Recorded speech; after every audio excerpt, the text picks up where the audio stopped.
Good morning, everyone. I hope you're all doing great. I did promise you at some point that I would bring Eric into the fold, so here he goes. But after that, I should probably crack on. So, good morning, everyone. Thank you all so much for being here. This is an exceptionally weird session in that I'm here by myself, which is both invigorating. My heart is beating at 100 beats per minute. But also really exciting. I hope that by the end of today's session that you'll come away with something where you feel like you've been educated, informed, but also just had a good time. Like it's the last one of the year. We're wrapping down. We're sort of slowing down a little bit. So let's just have some fun today. Do use the chat feature this morning. Just have so much fun with each other. Just say hello, be positively lovely, look after each other. Like, it's been a weird year, but we're here today. We're here right now, and let's just have some fun. Don't forget to switch your chat feature to all panelists and attendees. That way, then everyone will be able to see your comments and not just me. I should also say that when I actually end up screen sharing, then I will not be able to see your chat comments anymore, which sucks, which really sucks. So you're gonna have to look after each other for that duration. The way that today's session is gonna run is that we've got a presentation from myself, and then we'll have an opportunity for Q&A afterwards. If you do have any questions that pop up throughout the course of the presentation, then pop them into the Q&A feature.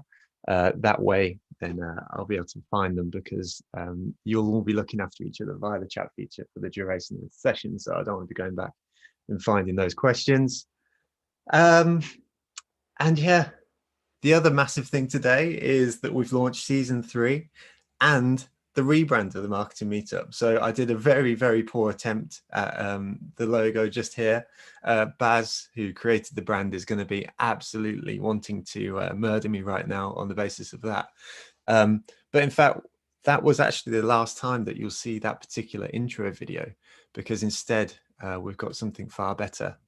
So just to launch the new brand, I want to take a moment and share the launch video, which features some of you watching today. And the big thing to say there is, of course, a big thank you for everyone that joined in and helped us get the word out about it. So without further ado, welcome to the new Marketing Meetup branding. I feel like I'm right doing this, but here we go.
And there we go.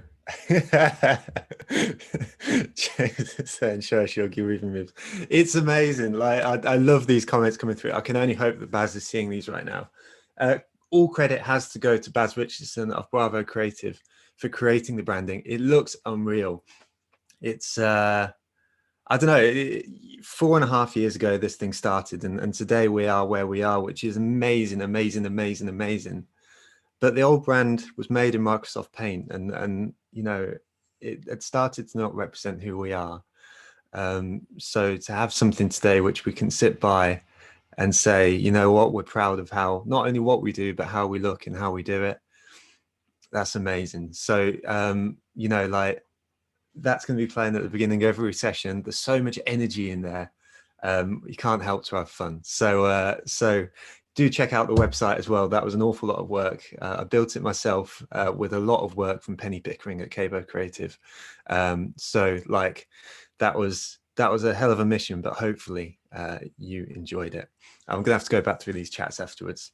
So before we get going, as ever, I want to just make sure that we thank the sponsors before we head into today's session. So a huge thank you to Content Cow, Pitch, Fiverr, Redgate, Cambridge Marketing College, Brand, Gravity Global, Third Light, and Human. You know, it's been a year. It's been a year, and every one of these people have stuck by our side for the duration. So, like, please just do take the time to thank them in the follow-up email. Honestly, it makes so much difference. And yeah, so let's get going with today's presentation. Now, as I say, I will not be able to see your chat comments, so I'm encouraging you to look after yourselves this morning. Don't say anything too horrible to each other. Not that you would. Just be positively lovely, and let's have some fun. So let's go. So hopefully you can all see my screen right now, and I am going to start. So today's session is all about building communities that people care about and how the blooming heck to do it. And that's because the year is 2020 and community is becoming dangerously close to becoming a buzzword. You see articles pop up throughout the web looking a little bit like this, saying community-based marketing, it's the next big thing, and it's enough to make you feel a little bit slimy. So let me be very clear. Community is not going to be your next big acquisition-based marketing tactic, and that's a real mouthful for 8:30 in the morning. Instead, I choose to define community as something very different. It's a place where people can come together to support one another, to be stronger than they would be alone, to connect in a meaningful way, to give first, and to do it with a long-term perspective. Now, you might have heard me say that and go, yeah, that's all great. That sounds very idealistic, but I'm running a business and I want to be able to drive some customers. I need the money. That's what business is about. So why would I engage in community? Well, for me, there's 3 reasons. The first is that you want to be able to bring humans together with a common interest to do something meaningfully. And that meaningfully is really the key word here. You do that through shared experience. And fundamentally, this creates long-term opportunities through human interaction. Now, let me just re-emphasize that last one. Long-term opportunities through human interaction. If you look in the chat feature today, you think about the businesses that you run, that you're in, many of these opportunities, in fact, I would hazard a guess that all of them have been created through opportunities where human beings have interacted and created something that didn't exist before. All that means to say is that community is an absolute catalyst for creating opportunity. However, it is not the best marketing attributable channel in the entire world. PPC, it is not. Who knows what could come out of it? Rory Sutherland famously speaks about the magic of marketing and the magic found within marketing. I would say that community is one of the most magical experiences that can bring any marketing channel together, any marketing team, but more importantly, any bunch of human beings. So that's the what and the why, but how about the how? Well, I need to give a caveat first. So this caveat is that the best piece of advice that I've ever been given was from my dad, which is the best advice is not to give advice. So instead, I want to share a story, and that's the story about how the marketing meetup grew. I'm going to do it in 3 acts. And really the hope is that by the end of this story, you'll be able to pluck out the lessons that you need, whether it's building your own business or building your own community. I've delivered this talk to a couple of people recently just to test it out. And they said, you know, it's really interesting that actually the lessons that you're speaking about It's not just applicable to community, it's also applicable to businesses in general. So take what you need from this. So let's get going with the story and Act 1, a problem. The year was 2014, and my wife and I, we'd moved into our first home just outside of Cambridge. She is a scientist working at Addenbrooke's Hospital. I took a job as a solo marketer working in a small company. Life was bliss. However, over the course of time, a problem reared its ugly head. This problem had a twofold kind of thing to it. The first was that I wanted to learn about marketing, and the second was that I wanted to meet other marketers. Now, the answer for this probably would have been traditional networking. However, that was enough to scare the bejesus out of me. It was absolutely terrifying to walk into those rooms. And that was on a threefold basis.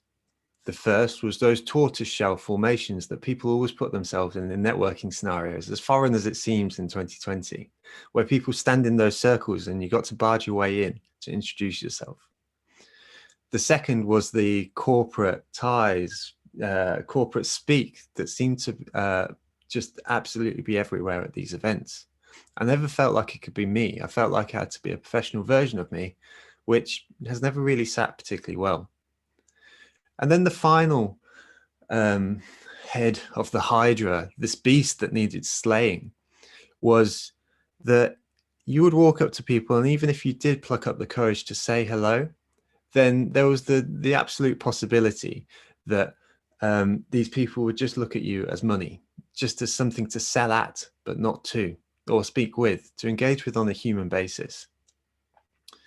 All of this was enough to leave me in a place where when I entered marketing events across the world, then I just wanted to be the guy in the corner hiding away, or more ideally, the guy in his hotel room not speaking to people.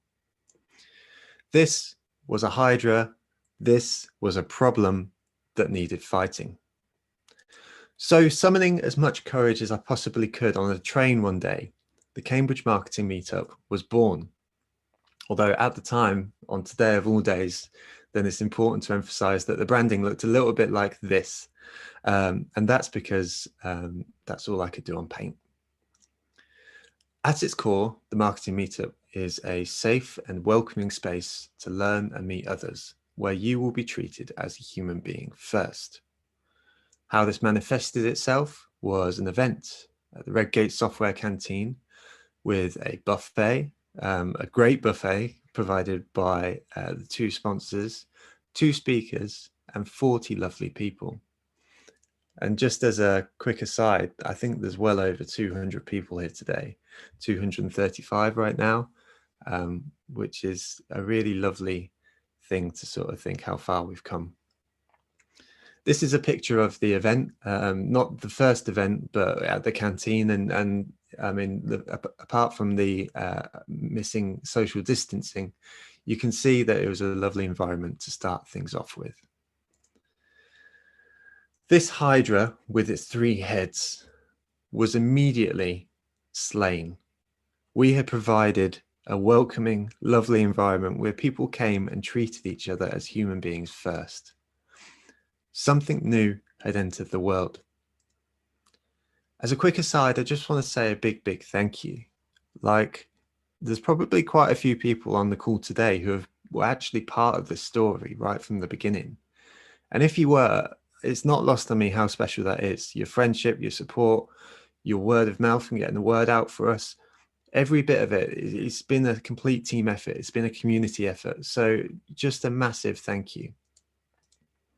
But this isn't just my story. This is how to build a community. So let's try to unpack some of the things that we've already identified that are going to be crucial if you want to build your own community out, or indeed use these lessons for your business. The first is the identification of a problem. I was a marketer who wanted to learn and connect, but do it in a nice place. Through the identification of this problem, I was able to identify a messaging and tone of voice that was going to resonate with these people who I wanted to help too. Here we can see that there's this is the the description on the Cambridge Marketing Meetup page. And you can see that some of the key phrases that I've highlighted really reinforce this, this idea that it's a welcoming place, that we're going to learn and we're going to connect. So words like positive and non-salesy, telling people exactly what's going to happen. So events run once a month and feature 2 expert speakers. Informal and happy networking. These are words that are probably not used in an overly corporate environment, so they're going to speak to a certain type of person. And then a reinforcement of the values and behaviors that we encourage. Listening over selling, saying hello to everyone and being positively lovely. We'll get back to that one a little bit later. The next lesson was all about target market. And for the benefit of this webinar, then I think it's important to say that it's important to have a target market. Your target market is never everybody. For me, it was marketers. That's what I started out with at the top level. And over the course of time, it has developed and become more specific. Indeed, you'll see on the season 3 event list that most of the talks start with how to, because we've decided and noticed and got the feedback that people really get the most from talks, which tell you exactly how to do things. And with that in mind, the idea is that's going to be a certain type of marketer. And then the tactics to get the word out. So I use meetup.com, but I wouldn't necessarily recommend that today. When I established the group on meetup.com, it was in a place where I got 100 members after 2 weeks, and that was enough to give me the encouragement to say, I'm going to carry on. I'm going to put on an event and see what happens. I'd say meetup.com isn't in that place right now, specifically because of the coronavirus world. I'd say treat meetup.com as a channel, but not the be all end all. I'd say that if I was doing things today, instead of using meetup.com, I'd probably do things on Eventbrite and have my own website layered into that, and then use the website as promotion. It would take more time, but I think it would be more relevant for today's audience. One of the additional tactics that I used was to leverage the audience of existing organizations who are doing similar things for similar audiences, but not in the same way as we were. 2 examples. One was a message that I sent to Steve Mann, who is the founder of Brand Recruitment, although he also runs a company called Prepped, which is why his LinkedIn profile has since changed.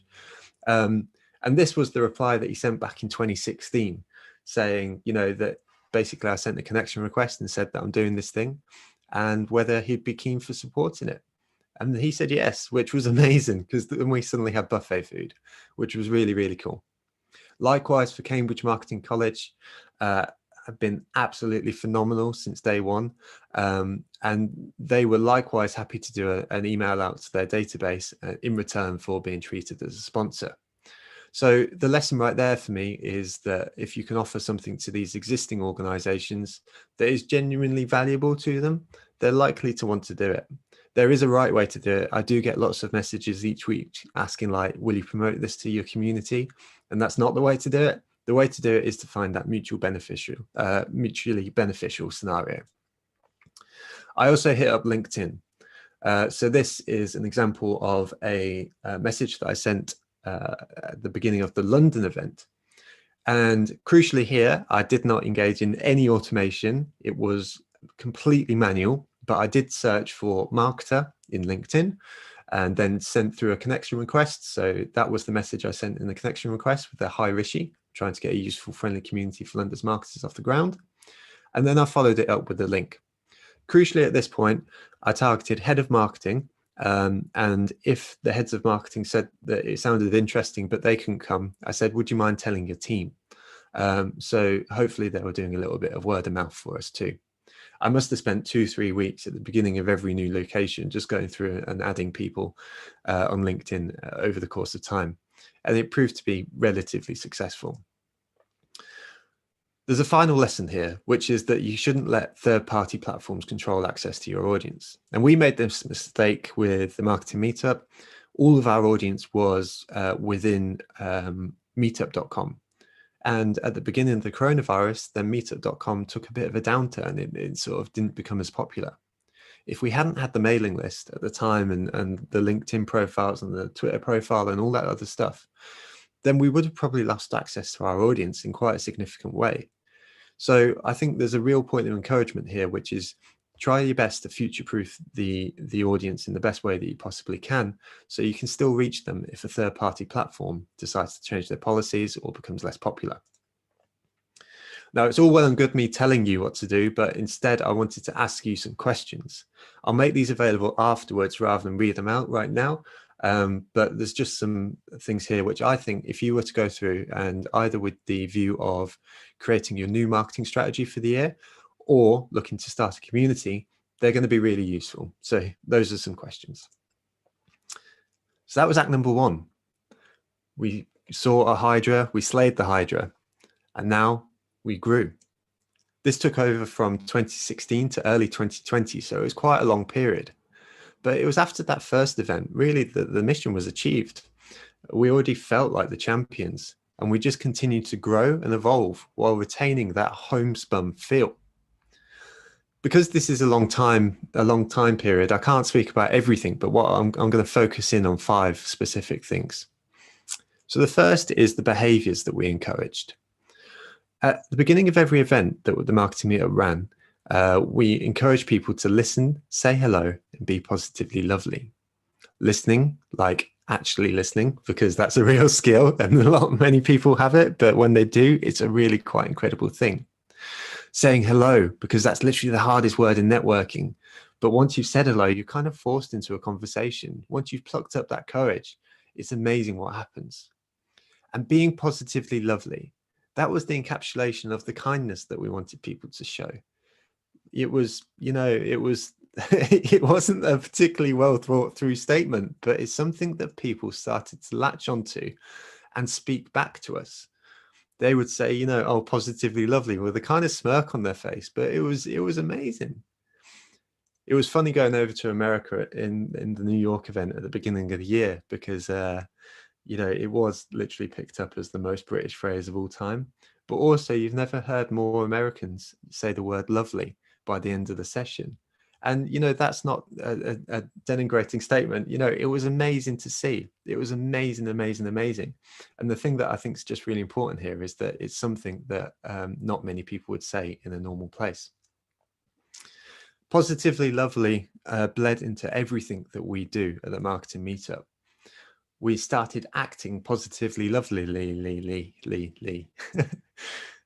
with stuff like charitable donations and the £1 challenge. The charitable donations was an example where instead of taking a ticketing fee, we would give the ticketing fee to local charities. And the £1 challenge was something that we repeated a few weeks ago, where we gave every attendee or people who requested a £1 coin the opportunity to make someone else's day, and we would pay for it.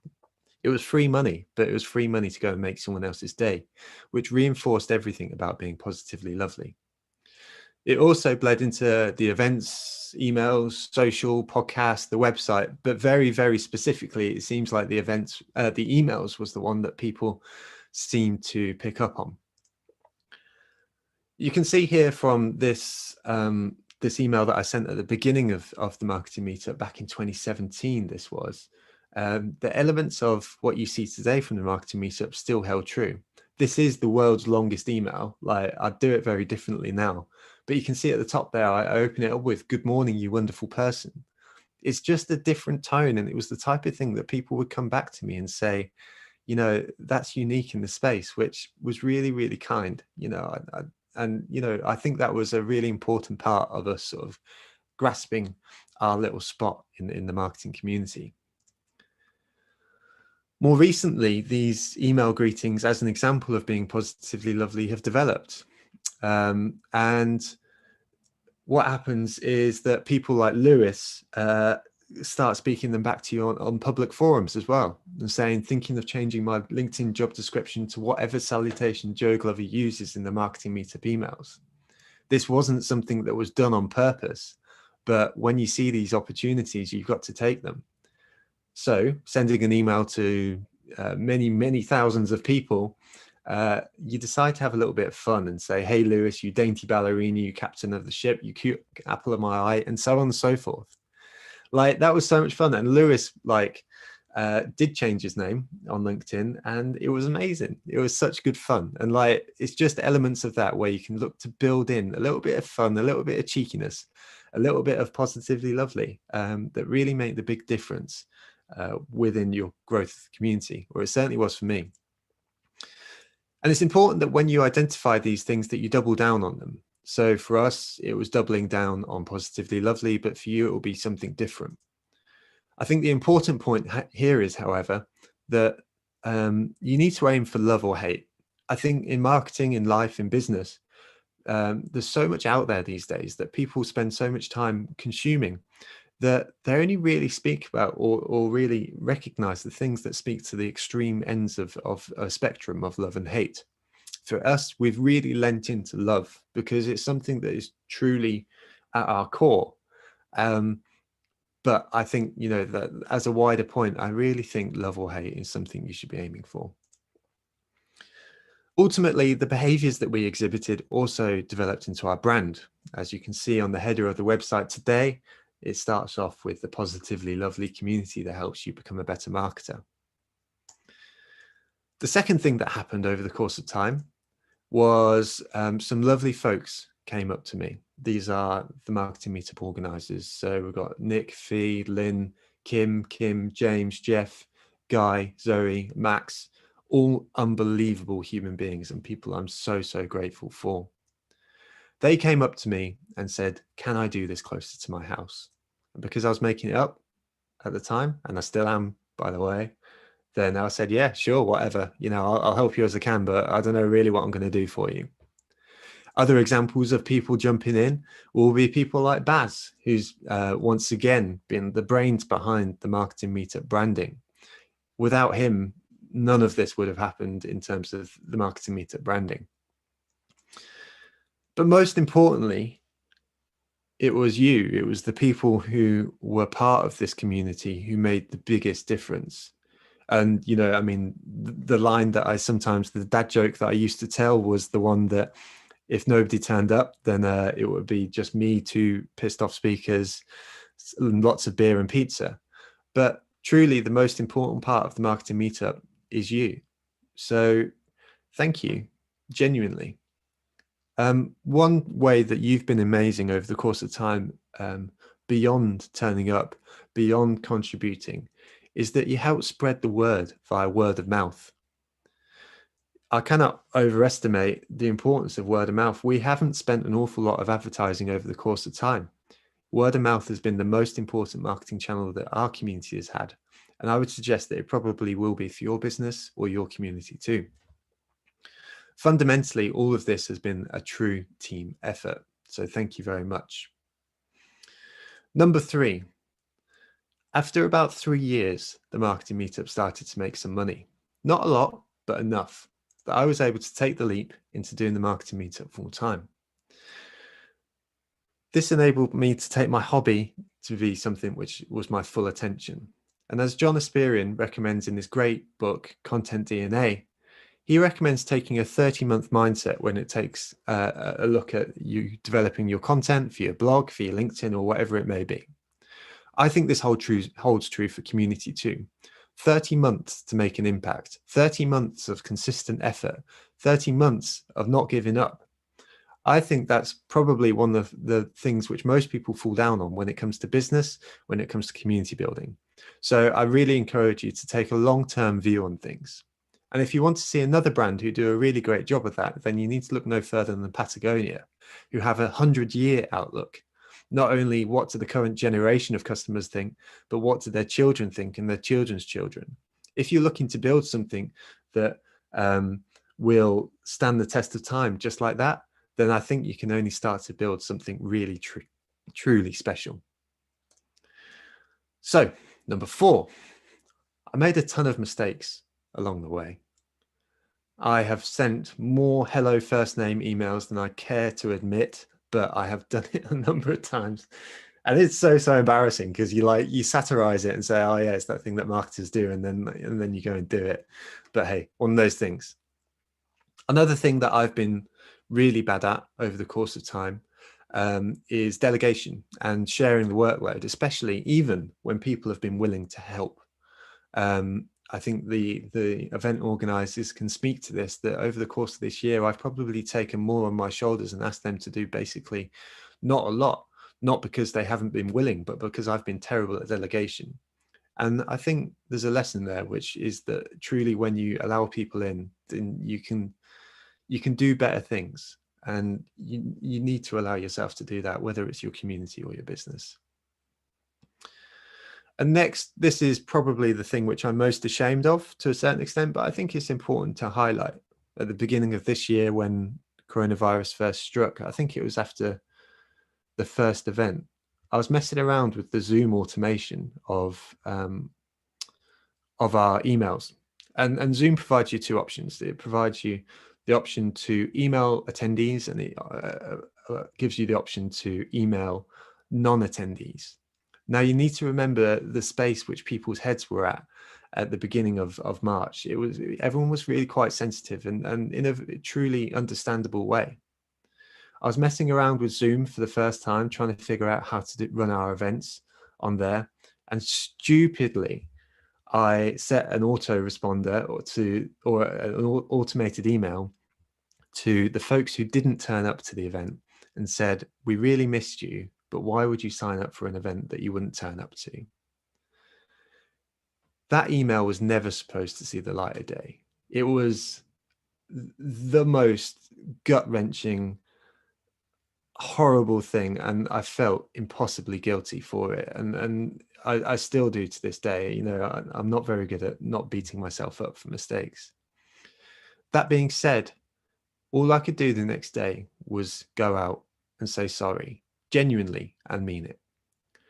And I think this is a point about community, that ultimately it is an exercise in humanity. It's an exercise in bringing people together, and through admission of our own humanity, then we also have to admit that we're going to make mistakes along the way. But when you're honest about it, then I think you can only say sorry. And I'd genuinely say that probably 60% of people didn't reply to that email. I'd say 30% of people came back to me and said, "You know what? I really didn't like it, but the fact that you said sorry makes me think more of you now." And then there was about 10% of people who said, "You know what? You messed up and I'm really angry." And that was absolutely fine too. And you know, I'm sorry about that to this day.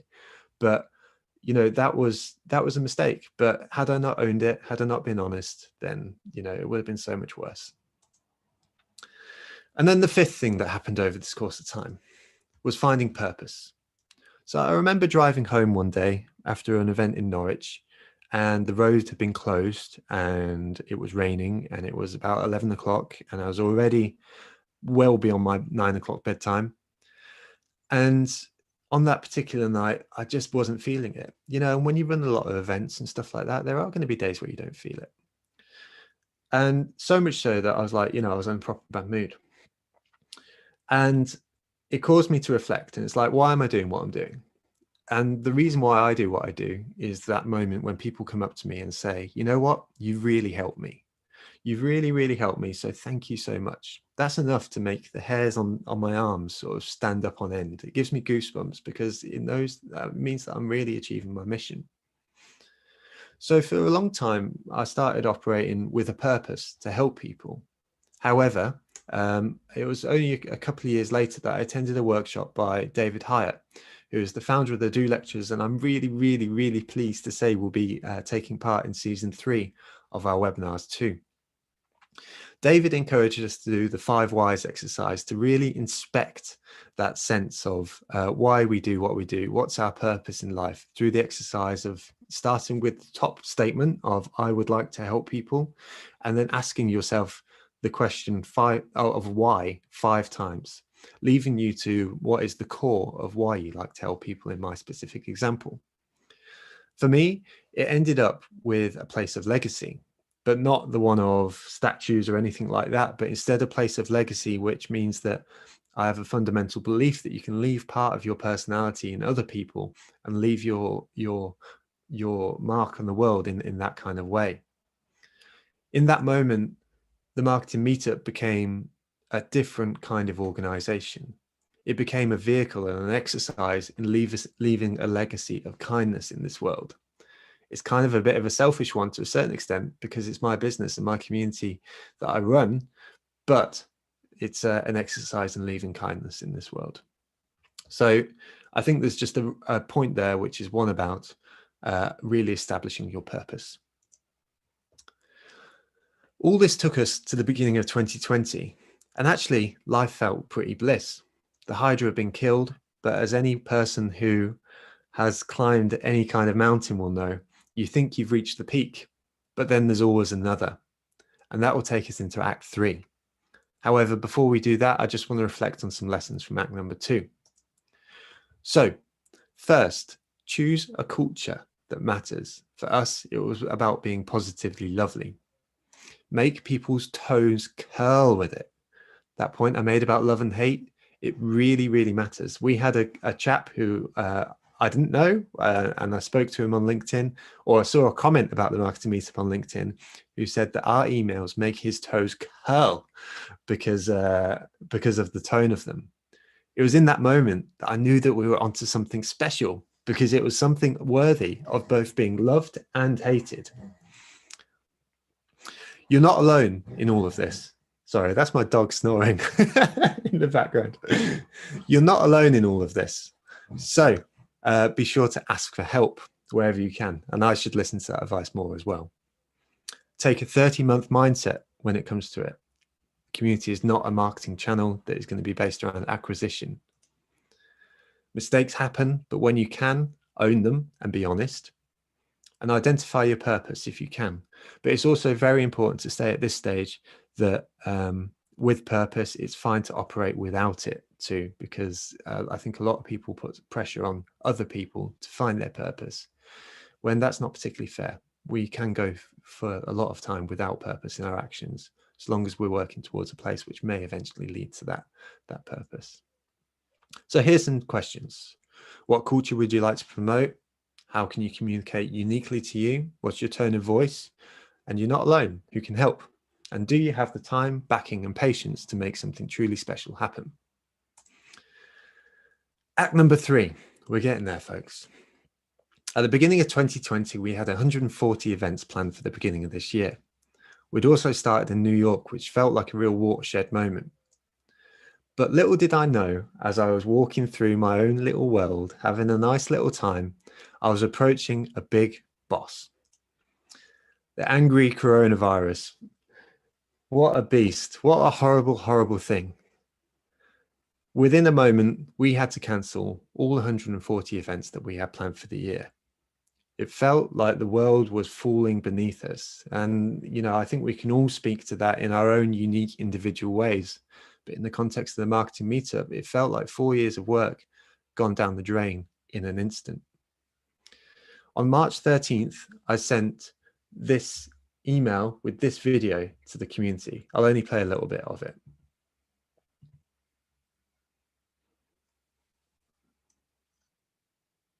So this is a video that I've been avoiding making for the past couple of weeks. In any case, due to the outbreak and continued spreading of coronavirus, it makes sense that with future marketing meetup events that we postpone. Ultimately, this is a decision about making sure that we don't make anyone sick on our watch. It seems to make a lot of sense. While this decision would likely have been enforced upon us at some point, it does also feel like a bit of a moral obligation to our community to make sure that we're looking after ourselves. As a business owner, a first-time business owner, I've got to say that this is freaking scary. As you can see in that particular video, I felt like a deer in the headlights making that video, and I lost a number of nights' sleep over what was going to happen, as I'm sure so many of us did. However, the important thing about adversity is that in those moments, there are moments where we all rally together. And this email was probably my favorite email from the entire year of the marketing meetup. It was from Michael, who's the CEO of one of our sponsors, Third Light. And I can't begin to express, my nose is going funny at the moment because I feel like I'm going to tear up at it. But Fear not, we are right here to help and support you. Everyone, no exceptions, has to adapt and make the most of our unusual year. I like to think even the stuff we take for granted will emerge from the ashes in a more widespread form. What a man, what a lovely sentiment. The marketing meetup, with its other sponsors as well, could continue to exist. And it could continue to exist because we didn't think of ourselves as an event company. We thought of ourselves as a community. A community is one that is built on a bedrock of love, kindness, and humanity. And for us, our channels are our webinars, our newsletter, our podcast, our Facebook group. But frankly, the channels don't matter. They could be Tinky Winky, Dipsy, Lala, and Poe. It doesn't matter what the channels are. It matters that we're creating a human experience that is in one for the long term, where people are brought together to support one another, bring them together, and to give first. So again, summoning whatever I could from within me that weekend where I just made that video, the day later, I sent as many emails as I could to the most famous marketers that I could find in the world and said, you know what? There's a lot of scared people out there right now. And even though marketing talks won't solve it, I think a bit of normality and something special will give them something to look forward to. And you know what? They said yes, although some people were harder to reach than others. In this particular post, when we announced the first season of webinars, we had a bunch of amazing names like Rand Fishkin, Dave Gerhardt, Margaret Malloy, and Max and Lisa. But there was a bit where I just said I'd love to have anyone who's got links to Rory and Mark to see if they could come along. And in a moment of magic, then Mark Ritson said hello. And he said he'll do us a session. And that still to date remains the best attended session of all time from the marketing meetup. So the business, the community had been saved. We'd had an offering, but I think it's also really important to note that any community is made up of real people, and real people were hurting at the beginning of coronavirus and continue to hurt today. So in the spirit of community, we sent emails like this. Hi there, are you okay? This might be our mailing list, but we care, and your reply will be picked up. That email was sent to about 4,000 people at the time, and we had over 200 responses. Every one of those responses got a response back, and in some cases a video back, in some cases a phone call.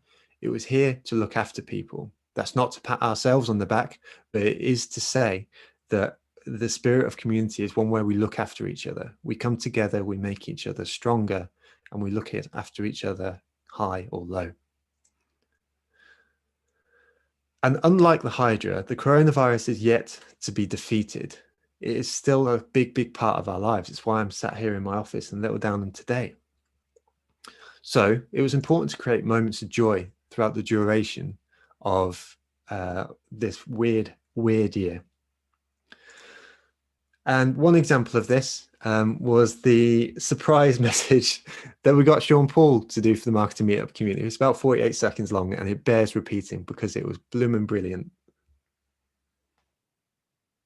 Bless them and there ain't no stress, and you don't know it's Sean Paul, the girls them overall of us standing tall. Hey yo, I'm bigging up right now the marketing meetup community, you know what I mean? I hope y'all safe, and I hope y'all staying healthy, you know what I mean? And be happy because this is going to be over soon and it's going to be an epic turn up, you know what I mean? So big up the marketing community in the world, the best marketing community in the world. Sin, salute you to each and every one of you. Hey yo, well I'm on the way the time cold, I want to be keeping you warm. I got the right temperature for shelter you from the storm. Hold on, girl, I got the right tactics to turn you on. And girl, I wanna be the papa, you can be the mom, oh. Bless them. That was amazing. The response to that was incredible. Oh God, we can keep on going. So what can we learn from this? Well, I think there's two crucial points from act number 3. The thing that you do does not equal community. Community is about bringing people together meaningfully. So it's not about events, it's not about webinars, it's not about the newsletter. It is about how you connect human beings in a meaningful way. And on to the epilogue, or is it? Now, if this was the hero's journey, then right now I would be returning with new knowledge to a new world, and be wiser, better than I was before. And in some ways, that's true. That house that we started out with, well, just off the picture behind that fence there, that's where I'm sat right now. And that's been a mad journey. But in another way, it feels like we're just beginning the journey together.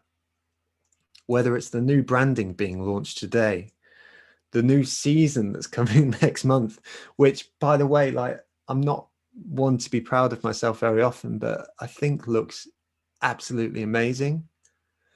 Or the membership launching next month, which will again signify another great stage in the marketing meetup. I'm not going to speak about that at great length unless you want me to in the questions. And I'm coming to the end, so do let me know if you've got any questions in the Q&A feature. The future looks bright. So let's just summarize. Act number 1, the questions. What problem are you looking to solve? We were looking to solve the problem of horrible networking, and we wanted to provide a lovely space. Who are the people we can help the most? Well, for us, it was marketers. For you, it would be someone else. What messages will resonate them, and what makes you special? Well, for us, it was about a unique tone of voice in the market, being positively lovely. You're not, are you able to provide genuine value to other communities? So that was the example that we gave with Brand and Cambridge Marketing College. And how can you future-proof the community by making sure that you don't restrict your access to your community through other third-party platforms? In act number 2, we spoke about what culture we would like to promote. What behaviors do we encourage? How can we communicate uniquely? What's the tone of voice that you're going to use? Who are going to be the people that who can help you along the way?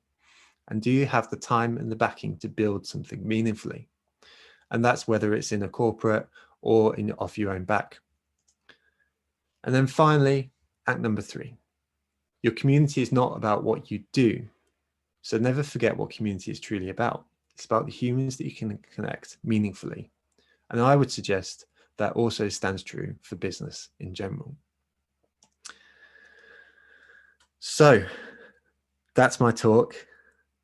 I hope you enjoyed it. I want to say thank you so much on so many levels. Like, this year has been bonkers, but the support throughout has been more than I deserve. And I don't know, I just, yeah, it's been a year. So thank you so much for listening today.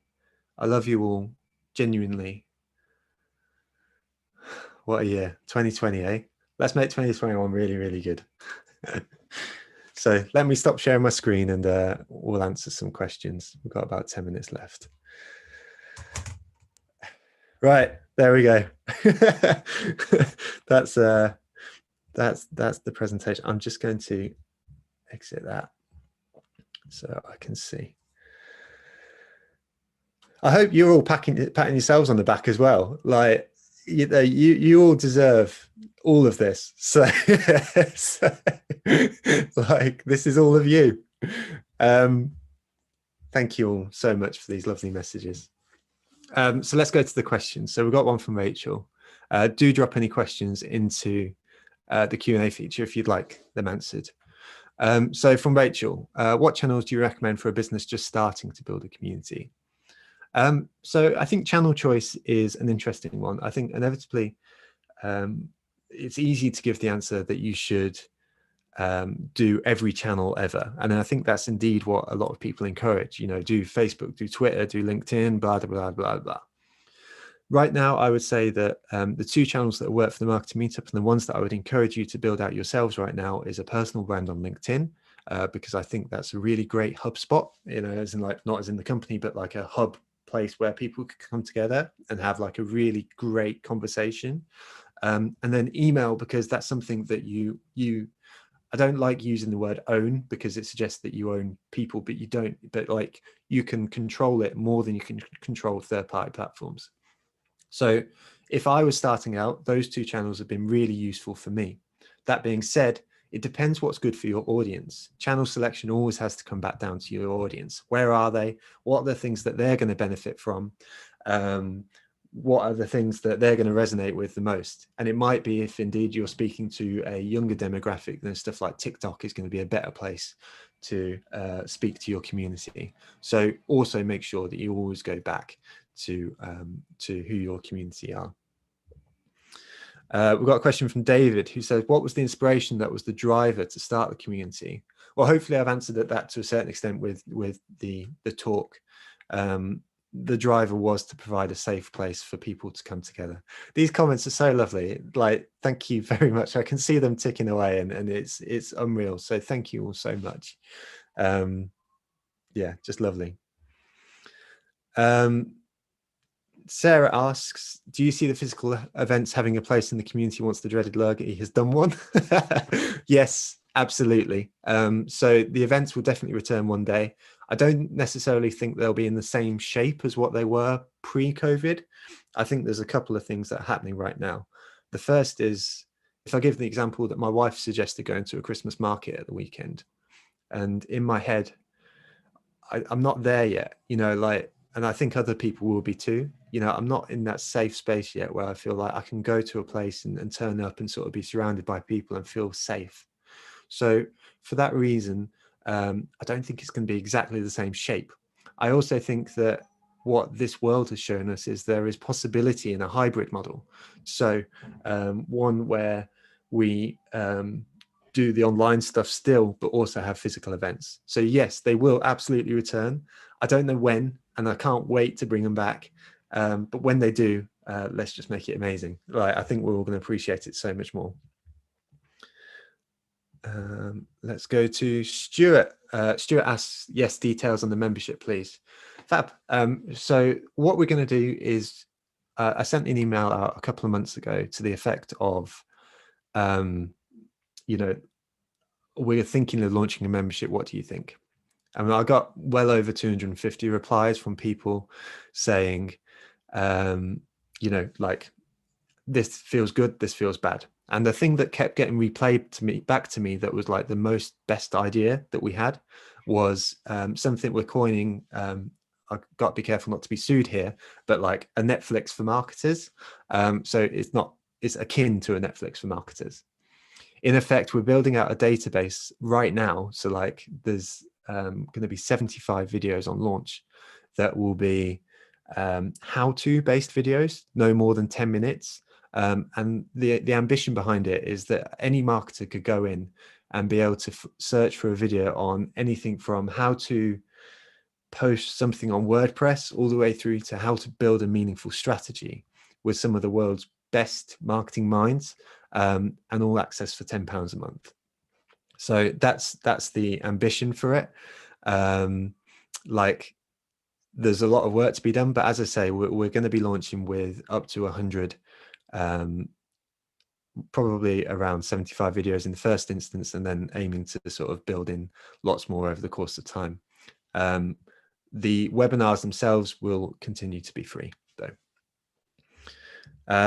James asked, will Eric ever appear in the webinars? Well, mate, you missed the beginning. Eric has already appeared in the webinar. Sarah asks, how did you come up with the idea of a free event paid for by sponsors, and how do you promo to get people to attend? There wasn't a great amount of thoughtfulness that was applied into the logic of making it free. It just felt right. It just felt accessible. So I think in the spirit of everything we've always tried to do, it's always about making things available for folks as and when they need it. I think it's also important to say, with the membership, then if people are on furlough or presently unemployed, then we'll be helping them out, you know, and sort of giving them access for free until they can get back on their feet, because that's the spirit of the way that we want to do things. And that was the same for the events. So I think that was the biggest thing. I think in terms of promo, then truly the best promotion that we've ever had is through the community. Like, the word of mouth has been ridiculous. You know, hopefully if you've enjoyed today, you guys will help out by posting on LinkedIn or whatever it is. That really makes a big difference. So yeah, I'd really encourage word of mouth in the first instance, and then gaining access to other communities and helping helping them out in the most meaningful way. Are you considering a mix of in-person and online once we got over this period? So yes, Aurora, we will be online and in person afterwards. How do you persuade senior people in the business to see the value in creating a community amongst our most loved clients? Thank you, Emily, for that question. I think it's a long-term play. I think you have to argue the example more than anything. So I think, broadly speaking, as a marketing hierarchy, when you're speaking about convincing the board to do something, if you can argue the numbers, then argue the numbers. If you can't argue the numbers, argue the logic. If you can't argue the logic, argue the example, so what other people have done. And if you can't argue the example, then argue the magic. And I think that a community truly is a marketing piece of magic. I do think it's a long-term play, but I also think it's a very human level thing. So I think hopefully folks will be able to understand that it's an investment in human relationships. If they can't, it's a shame, but it's also the type of thing where it's going to be very hard to convince them. Otherwise, was I in presenter view the entire time? That's hilarious. Well, I'm really sorry about that. At least you got to see how many slides we're in. So thank you for that question. Any plans to look for Brighton for a meetup from Dave? So yes, I'd love to do one in Brighton, but more broadly, if folks want to run a marketing meetup closer to an event closer to themselves, then let me know. I think one of the important things for the marketing meetup for going forwards is that we've got to make sure that everything's on a sure financial footing. Something I was really bad at in the first instance was basing things around any kind of money, which while I still don't want to do very much, like with a baby on the way and stuff like that, then it's got to make sure that that all makes sense. That being said, like if you'd like to run a marketing meetup event near you, then by all means, let me know. I'm going to see if there's any different questions. I think that's it. Oh, how do you get Sean Paul to do a video for you? So that was just on a platform called cameo.com. Yeah, it was a bit cheeky, but I think I got a little bit ahead of it. Anyway, I think that's it. It's nearly past. So folks, thank you so much. It's hilarious that I was in presenter view the entire time. So 178 slides, at least you can see the effort that went into it. Thank you all once again for the effort this year. You guys have been unreal in so many ways. I'm impossibly grateful for all of you. Check out the brand, sign up for season 3. Just have a lovely time. Have a great Christmas. I love you all. I look forward to seeing you on January the 12th for our first event. Please help get the word out. And yeah, we'll see you soon. So take care, everyone. Have a good one.